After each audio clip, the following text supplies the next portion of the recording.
Hello everyone, this is News Distillate, your go-to source for daily news updates, where we will provide you with the news you care about without taking up too much of your time. Without further ado, let's dive into our news for today. Thank you, Hussein. Good evening, everyone. Emma here. Pakistan is in turmoil after the arrest of Imran Khan, the former prime minister. On Tuesday, Khan was taken into custody after a hearing in Islamabad's High Court on corruption charges. This sparked violent clashes between his supporters and police in several cities, leaving at least 6 people dead. The Prime Minister, Shahbaz Sharif, condemned the attacks on public property and military installations and approved the deployment of troops in Islamabad, Punjab, and the volatile Northwest. In Peshawar, thousands of protesters stormed a radio station and offices of the state-run agency. The military responded with a strong statement vowing to take stern action against those trying to push Pakistan towards civil war. They said those who planned or facilitated the attacks on military installations have been identified and will face the consequences. Khan is facing multiple graft and terrorism charges, which he has denounced as a politically motivated plot by his successor, Prime Minister Sharif. Khan's party has called for calm, but police have been deployed across the country and shipping containers have been placed on a road leading to the police compound in Islamabad where Khan is being held. Khan appeared before a judge at a temporary court in the police compound and was accused of accepting millions of dollars worth of property in exchange for providing benefits to a real estate tycoon. He was granted 8 days in custody. Meanwhile, mobs angered by Khan's arrest set fire to the residence of a top army general in Lahore and attacked the military's headquarters in Rawalpindi. Demonstrators also tried to reach the Prime Minister's residence in Lahore, but were driven off by police. Pakistan is already in an economic crisis and is trying to avoid a default. The National Accountability Bureau has detained and investigated former officials, including former prime ministers, politicians, and retired military officers. The government has blocked social media, including Twitter, and suspended internet service in Islamabad and other cities. Classes at some private schools have been canceled and several social media sites remain suspended. As the violence continues, Pakistan's leaders should set aside their egos and work together to ensure the stability of the country. What news do you have for us, Hussein? Oh, today we have some interesting news. A woman from Cheltenham, a suburb of Melbourne, Australia, managed to survive 5 days in the Bushland with only a bottle of wine and some candy. Lillian, who was on a day trip to Dartmouth Dam, made a wrong turn and got her car stuck in mud.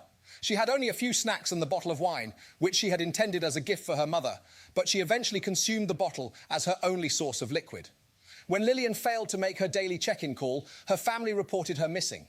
Unfortunately, bad weather limited the police's ability to search by air, making it difficult to find her.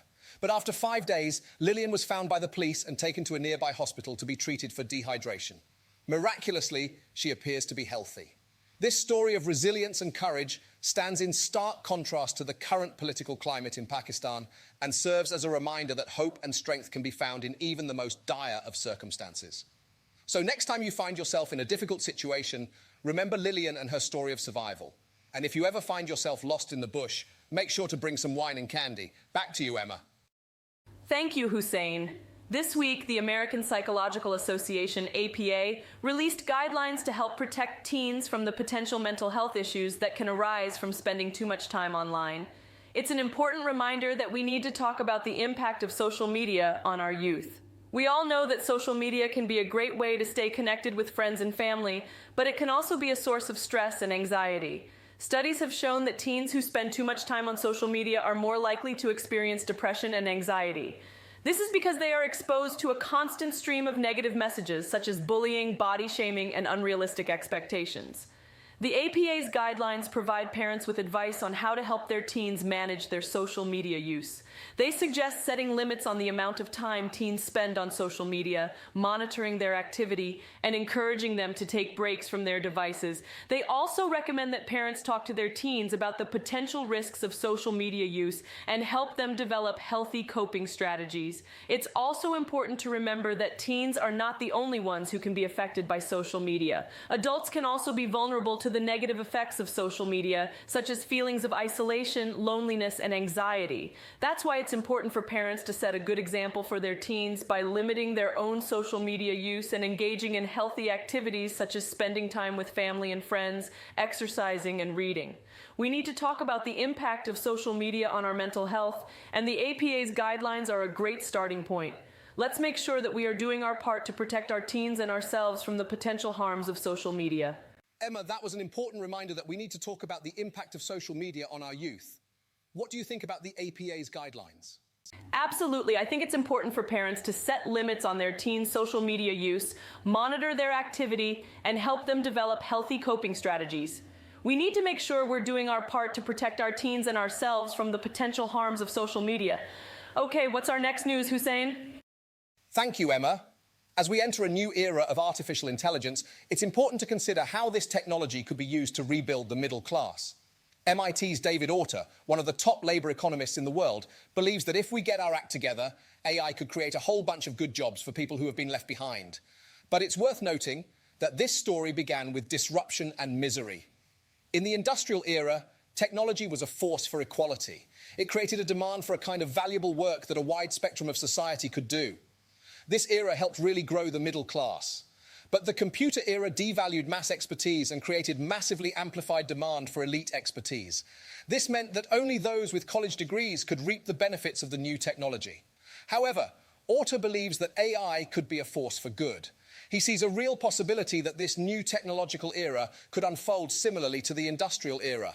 It may begin with disruption and misery for some elite workers, but it could make our economy more productive, products and services cheaper, our living standards higher, and create a whole bunch of opportunities for those without a college education.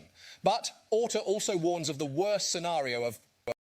Thank you, Hussein. It's been a wild ride this past month with inflation staying high and the U.S. economy facing some tough challenges.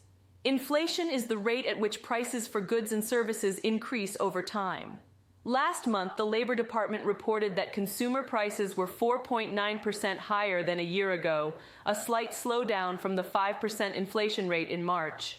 This is a tricky situation for policymakers as they must balance the persistently high prices with the risk of a recession. Housing inflation is expected to decrease, but not as quickly as some had hoped. This is because dealers had to pay premium prices at auction this winter to keep cars on their lot. Prices for used cars and trucks rose 4.4% in April after falling earlier in the year. Airfares also fell by 2.6% in April after a 4% jump in March. This could be because people are reaching their limit on how much they are willing to pay for a flight. Gasoline prices rose 3% in April, while food prices stayed flat. The Federal Reserve has raised interest rates 10 times in the last 14 months in an effort to bring prices under control. After the most recent rate hike a week ago, Fed policymakers hinted further increases might be unnecessary. But the central bank isn't making any promises about its future steps, given the staying power of inflation and the uncertain economic outlook. The job market is still strong, with the unemployment rate at a 54-year low. Last month, employers added 253,000 jobs, but the strength of the job market is a double-edged sword, as rising wages can also contribute to higher prices. Average hourly wage growth accelerated in April to 4.4%. To make sure that everyone benefits from the economy, policymakers must create policies that can help both the super elites and the middle class.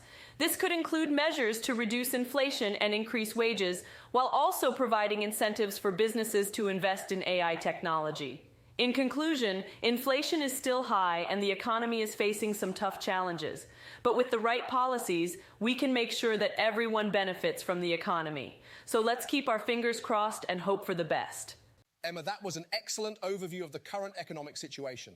I think it's clear that the Fed is trying to balance the need to control inflation with the risk of a recession. Absolutely. To make sure that everyone benefits from the economy, policymakers must create policies that can help both the super elites and the middle class. Let's hope for the best. I agree. We'll have to wait and see what happens next. Okay, what's our next news, Emma? Thank you, Hussein. The Biden administration is facing a tough economic crisis, and the president and congressional leaders are trying to figure out how to lift the nation's debt limit before a looming deadline. They met for an hour-long meeting but didn't make much progress. To avoid default, Biden said he has been considering using the 14th Amendment of the Constitution, which states that the public debt of the United States shall not be questioned.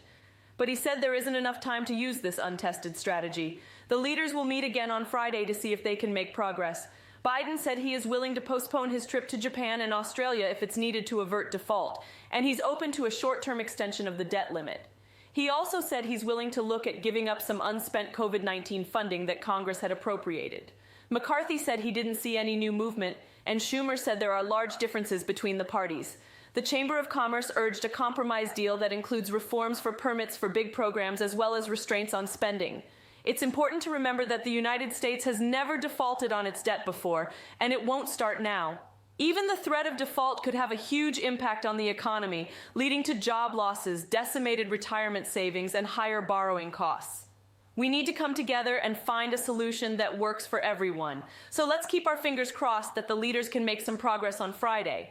And if you're looking for a way to help, you can contact your representatives and let them know that you support a compromise deal. Thanks for tuning in and have a great day.